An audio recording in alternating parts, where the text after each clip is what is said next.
ગુજરાત રાજ્યના ડીજીપી વિકાસ સહાયના આદેશ અનુસાર સુરતની પૂર્ણા પોલીસ તથા જિંદગી જીવદયા અભિયાન અબોલ પશુ પંખીઓને વહારે આવ્યું। પૂર્ણા પોલીસ સ્ટેશન તથા જિંદગી જીવદયા અભિયાન ટીમ દ્વારા વિના મૂલ્યે પાણીના કુંડા વિતરણ કરવામાં આવ્યા। આ અભિયાનને લીધે લોકોની પક્ષીઓ પ્રત્યેની સહાનુભૂતિ વધે અને આ કાળઝાળ ગરમીમાં પક્ષીઓને દાણા પાણી મળી રહે તે ઉદ્દેશથી રોજેરોજ પક્ષીઓની તરસ છીપાવવા પૂર્ણા પોલીસ સ્ટેશન તથા જિંદગી જીવદયા અભિયાન સુરત દ્વારા પક્ષીઓ માટે 300મી વધુ વિના મૂલ્યે કુંડા વિતરણ કરવામાં આવ્યું હતું। પૂર્ણા પોલીસ સ્ટેશન ખાતે કુંડાઓનું વિના મૂલ્યે વિતરણ કરવામાં આવ્યું હતું। મુકદ્દમને વિહરતા પક્ષીઓ તરસ છીપાવવા જિંદગી જીવદયા અભિયાન દ્વારા કરેલી પહેલને સતત આવકાર મળી રહ્યો છે। શહેરમાં વધુમાં વધુ કુટુંબો સુધી આ કુંડાઓનું વિતરણ થાય તે માટે જિંદગી જીવદયા અભિયાન ટીમે આ ઝુંબેશ ઉઠાવી છે। જિંદગી જીવદયા અભિયાન દ્વારા 1000મી વધુ કુંડાનું વિના મૂલ્યે વિતરણ કરવામાં આવ્યું છે।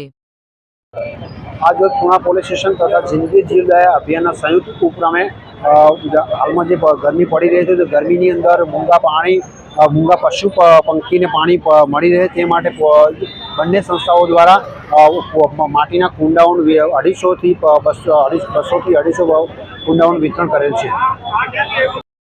પહેલાના સમયમાં ગ્રામ્ય તેમજ શહેરી વિસ્તારોમાં ઘરે ઘરે ચબૂતરા રાખવામાં આવતા હતા, જેના લીધે પક્ષીઓને દાણા પાણીની તકલીફ ક્યારેય પડતી ન હતી।